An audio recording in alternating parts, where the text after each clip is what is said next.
إن الحمد لله والصلاة والسلام على نبي الله وبعد أقول قول هذا استغفر الله ولكم فاستغفره إنه هو الغفور الرحيم সুপ্রিয় দর্শক শ্রোতা আল্লাহ পাক রব্বুল আলামিনের নাজিলকৃত মহিমান্বিত কোরআনের পঞ্চম সূরা আল মাইদা। আজ আমি আপনাদের সামনে সূরা আল মাইদার ঘটনাবলী, আদেশ, নিষেধ, বিধিবিধান, হালাল হারাম ইত্যাদি বিষয় নিয়ে সংক্ষেপে আলোচনা করব। আল্লাহ পাক রব্বুল আলামিনের উপর তৌফিক কামনা করে শুরু করছি আজকের আলোচনা। সূরা আল মাইদা পবিত্র কোরআনুল কারীমের পঞ্চম সূরা। ৬ষ্ঠ হিজরিতে হুদাইবিয়ার সন্ধি চুক্তির পর মদিনায় অবতীর্ণ হয়। সূরায় ১৬টি রুকু রয়েছে, ১২০টি আয়াত রয়েছে। এতে ধর্মীয়, ধর্মনৈতিক, সাংস্কৃতিক, রাজনীতিক নির্দেশনা রয়েছে। হজের সময় হালাল হারাম, অজু, গোসল, তায়াম্মুম, মদ্যপান, জুয়া সম্পর্কিত বিধিবিধান রয়েছে। মরিয়ম পুত্র ঈসা আলাইহিস সালামের ব্যাপারে এবং মা হাওয়া আলাইহিস সালামের ব্যাপারে উক্ত সূরায় বিশদ বর্ণনা রয়েছে এবং বিধিবিধান রয়েছে। সূরা মাইদায় সবচাইতে বেশি বিধিবিধান সম্মিলিত একটি সূরা। এই সূরায় মোট 18টি বিধিবিধান উল্লেখ করা হয়েছে, যা অন্য কোনো সূরায় হয়নি। বিশেষ করে হালাল হারাম, জীবজন্তু শিকার, আহলে কিতাবদের সাথে বিবাহ, তাদের খাবার গ্রহণ, অমুসলিমদের সাথে অন্তরঙ্গতা, চুরি, হত্যা, কিসাস, চুক্তি, শপথের বিধিবিধান, মাদকের ভয়াবহতা ইত্যাদি সম্পর্কিত আলোচনা এই সূরার মধ্যে করা হয়েছে। ঘটনাবলী। এই সূরার মধ্যে যে ঘটনাবলী রয়েছে তার মধ্য থেকে সূরার প্রথম দিকেই বনী ইসরাইলদের পবিত্র নগরী বাইতুল মাকদাসে প্রবেশের নির্দেশনা। বনী ইসরাইলদেরকে যখন পবিত্র নগরী ফিলিস্তিন, পবিত্র ভূমি ফিলিস্তিনে প্রবেশের নির্দেশ প্রদান করা হলো, তখন তারা অজুহাত দেখালো যে সেখানে তাদের প্রতিপক্ষ শক্তিশালী। তারা এই অজুহাত দেখিয়ে ওখানে প্রবেশ করতে অস্বীকৃতি জানায়। অথচ প্রবেশ করলেই তাদেরকে আল্লাহ পাক রব্বুল আলামিন বিজয়ের সুসংবাদ দিয়েছিলেন। তাদের জন্য বিজয়ের সুসংবাদ রয়েছিল।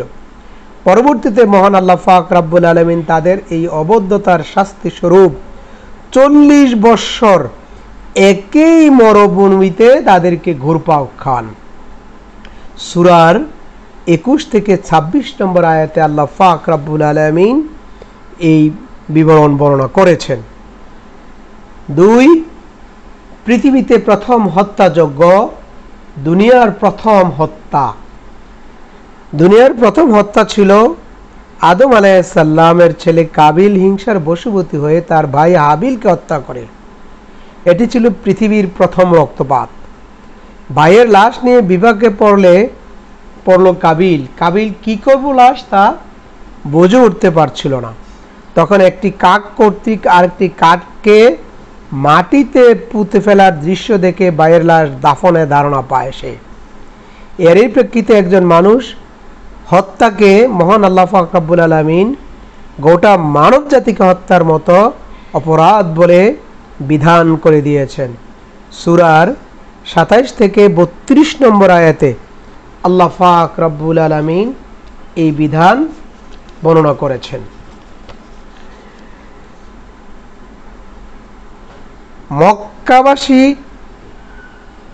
মক্কার নিপীড়িত নির্যাতিত মুসলিমগণ হাবশায় হিজরত।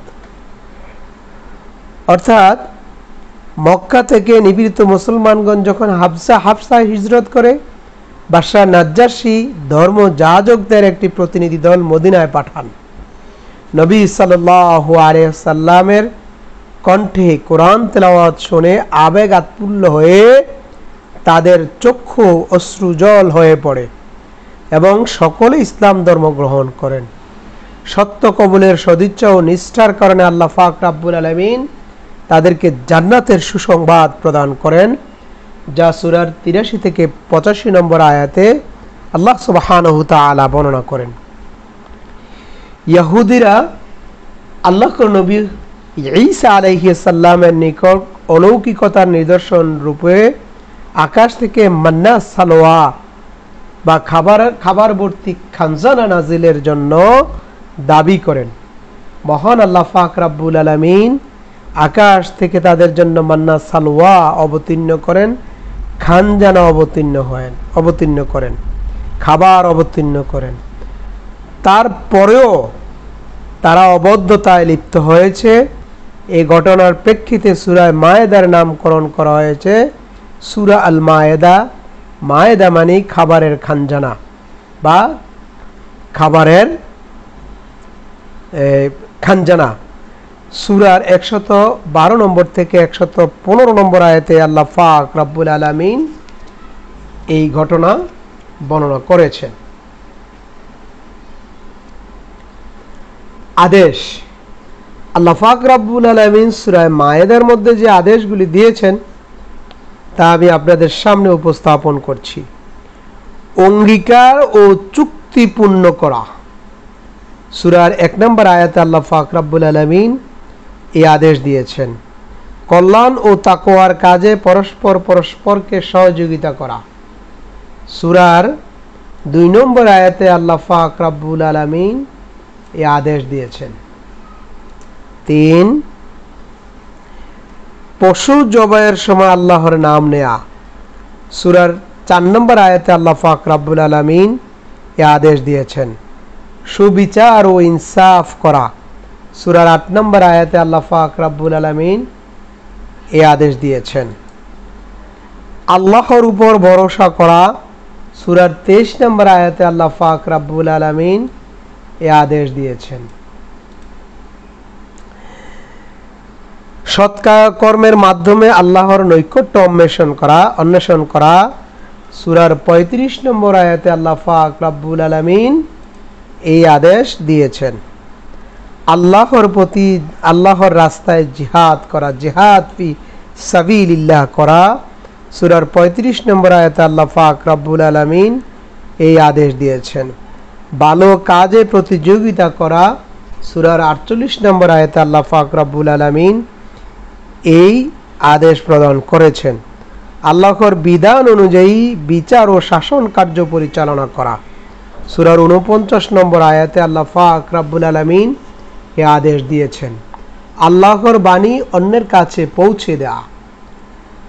সূরার 67 নম্বর আয়াতে আল্লাহ সুবহানাহু তাআলা এই আদেশ প্রদান করেছেন। আল্লাহকে ভয় করা। সূরার 88 নম্বর আয়াতে আল্লাহ পাক রব্বুল আলামিন এই আদেশ প্রদান করেছেন। শপথ রক্ষা করা। সূরার 89 নম্বর আয়াতে আল্লাহ পাক রব্বুল আলামিন এই আদেশ দিয়েছেন। আল্লাহ এবং তার রাসূলের অনুসরণ করা। আতিউল্লাহ ওয়া আতিউর রাসূল। সূরার 92 নম্বর আয়াতে আল্লাহ পাক রব্বুল আলামিন এই আদেশ প্রদান করেছেন। নিষেধ। আল্লাহ পাক রব্বুল আলামিন সূরা মায়েদায় যে নিষেধ করেছেন তা আমি আপনাদের সামনে সংক্ষেপে উপস্থাপন করছি। সূরা মায়েদায় আল্লাহ পাক রব্বুল আলামিন যে নিষেধগুলি করেছেন সেগুলি হলো ইহরাম অবস্থায় পশু শিকার না করা। ইহরাম অবস্থায় যদি কেউ পশু শিকার করে তাহলে তার ইহরাম নষ্ট হয়ে যায়। সুতরাং আল্লাহ পাক রব্বুল আলামিন সূরা মায়েদার 2 নম্বর আয়াতে এই নির্দেশ প্রদান করেছেন। শত্রুর সাথেও বেইনসাফি না করা। আল্লাহ পাক রব্বুল আলামিন সূরা মায়েদার 8 নম্বর আয়াতে এই নিষেধ করেছেন। পাপ ও সীমালঙ্ঘনের কাজে পরস্পরকে সহযোগিতা না করা। আল্লাহ পাক রব্বুল আলামিন সূরা মায়েদার 2 নম্বর আয়াতে এই নিষেধ প্রদান করেছেন। আল্লাহর উপর মানুষকে প্রাধান্য না দেওয়া। তুচ্ছ মূল্যে আল্লাহর আয়াতসমূহ বিক্রি না করা। সূরার 54 নম্বর আয়াত 44 নম্বর আয়াতে আল্লাহ পাক রব্বুল আলামিন এই নিষেধ দিয়েছেন খ্রিস্টান ও ইহুদিদেরকে বন্ধু হিসেবে গ্রহণ না করা। সূরার 51 নম্বর আয়াতে আল্লাহ পাক রব্বুল আলামিন এই নিষেধ করেছেন ধর্মকে যারা ক্রীড়া ও কৌতুকের বস্তু বানায় এবং যারা কাফির তাদেরকে বন্ধু হিসেবে গ্রহণ না করা। সূরার 57 নম্বর আয়াতে আল্লাহ পাক রব্বুল আলামিন এই নিষেধ প্রদান করেছেন সীমা লঙ্ঘন না করা। সূরার 87 নম্বর আয়াতে আল্লাহ পাক রব্বুল আলামিন এই নিষেধ করেছেন আল্লাহ যা হালাল করেছেন তা হারাম না করা। সূরার 87 নম্বর আয়াতে আল্লাহ পাক রব্বুল আলামিন এই কথা বলেছেন এরাম অবস্থায় শিকার না করা। সূরার 95 নম্বর আয়াতে এই কথা বলা হয়েছে অপ্রয়োজনীয় প্রশ্ন না করা।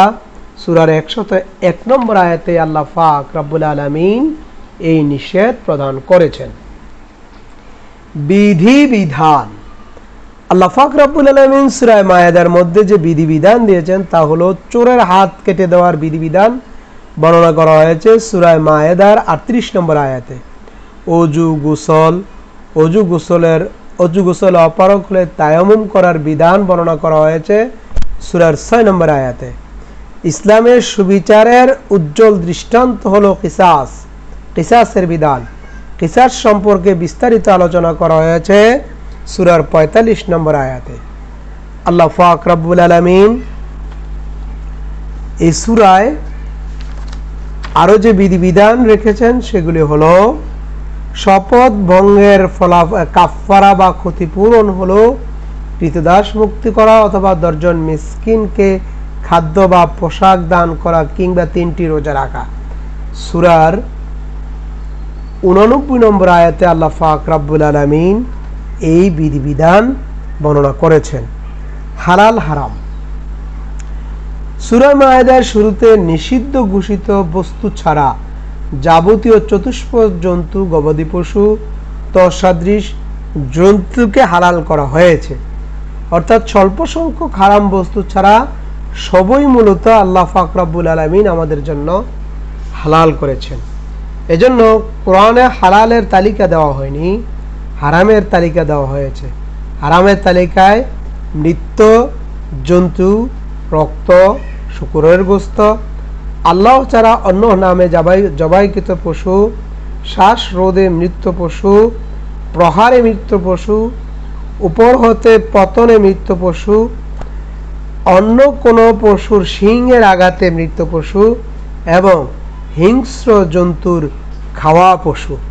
সূরার 1 নম্বর এবং 3 নম্বর আয়াতে আল্লাহ পাক রব্বুল আলামিন এই হারাম এবং হালালের বিধিবিধানগুলো বর্ণনা করেছেন। সূরার 90 থেকে 91 নম্বর আয়াতে আল্লাহ পাক রব্বুল আলামিন মদ জুয়া প্রতিমার বেদী জুয়ার তীর হারাম করেছেন। ইহরাম অবস্থায় সামুদ্রিক মাছ শিকার ও খাওয়াকে হালাল করেছেন সূরার 96 নম্বর আয়াতে। সতর্কীকরণ সূরার 82 নম্বর আয়াতে আল্লাহ পাক রব্বুল আলামিন মুসলিমদের প্রতি সবচেয়ে বেশি শত্রু পোষণকারী ইহুদি এবং মুশরিক এদের ব্যাপারে সতর্ক থাকার কথা বলেছেন। খ্রিস্টানরা তাদের তুলনায় কিছুটা সহনশীল এজন্য পুরো কোরআন জুড়ে ইহুদিদের কুকর্মের ইতিহাস আলোচনা করা হয়েছে। শিরক ও মুশরিকদের অসারতা আলোচনা করা হয়েছে বারবার এই সূরায়। আল্লাহর প্রিয় ও অপ্রিয় আল্লাহ অনুগ্রহকারীদের ভালোবাসেন সূরার 13 এবং 93 নম্বর আয়াতে এই ব্যাপারে বিস্তারিত আলোচনা করা হয়েছে। আল্লাহ ন্যায় বিচারকদেরকে ভালোবাসেন সূরার 42 নম্বর আয়াতে আল্লাহ পাক রব্বুল আলামিন এই বর্ণনা প্রদান করেছেন। আল্লাহ ফাসাদ সৃষ্টিকারীদেরকে পছন্দ করেন না সূরার 64 নম্বর আয়াতে আল্লাহ সুবহানাহু ওয়া তাআলা এই বিষয়ে বিস্তারিত বিবরণ প্রদান করেছেন বিস্তারিত বর্ণনা করেছেন। আল্লাহ সীমালঙ্ঘনকারীদেরকে পছন্দ করেন না আল্লাহ অপচয়কারীদেরকেও পছন্দ করেন না সূরার 87 নম্বর আয়াতে আল্লাহ পাক রব্বুল আলামিন একথা বলেছেন। আল্লাহ অনুগ্রহকারীদেরকে ভালোবাসেন, সূরার 93 নম্বর আয়াতে আল্লাহ পাক রব্বুল আলামিন এই কথা বলেছেন। শিক্ষা, সূরা মায়েদার শিক্ষা হলো ইজ্জত সম্মানের মালিক আল্লাহ তাআলা। এজন্য আল্লাহ তাআলা ছাড়া তার অনুগত্যের মাধ্যম ছাড়া বা তার অনুগত্য ছাড়া ইজ্জত ও সম্মান তালাশ করা সম্ভব নয়। সুতরাং আল্লাহর অনুগত্যের মাধ্যমে ইজ্জত ও সম্মান তালাশ করতে হবে। ইজ্জত সম্মান লাভের আশা আল্লাহর নাফরমানি করে আল্লাহ দ্রোহী ও কাফেরদের তোষণ করা নির্বুদ্ধিতার পরিচয়। সূরার 100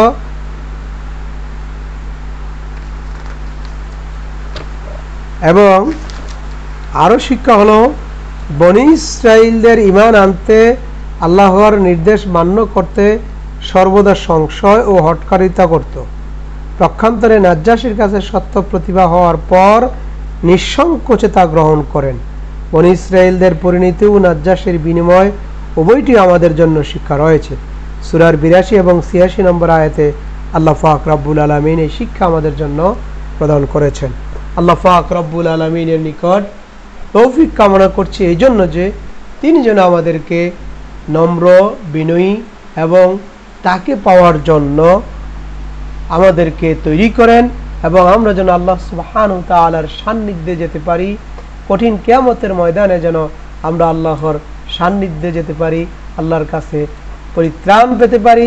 বিচার ফায়সালার দিন আল্লাহ যেন আমাদেরকে ক্ষমা করে দেন, এই প্রত্যাশায় শেষ করছি। ওমা তৌফিক ইল্লা বিল্লাহ। আসসালামু আলাইকুম ওয়া রাহমাতুল্লাহি তাআলা ওয়া বারাকাতুহু।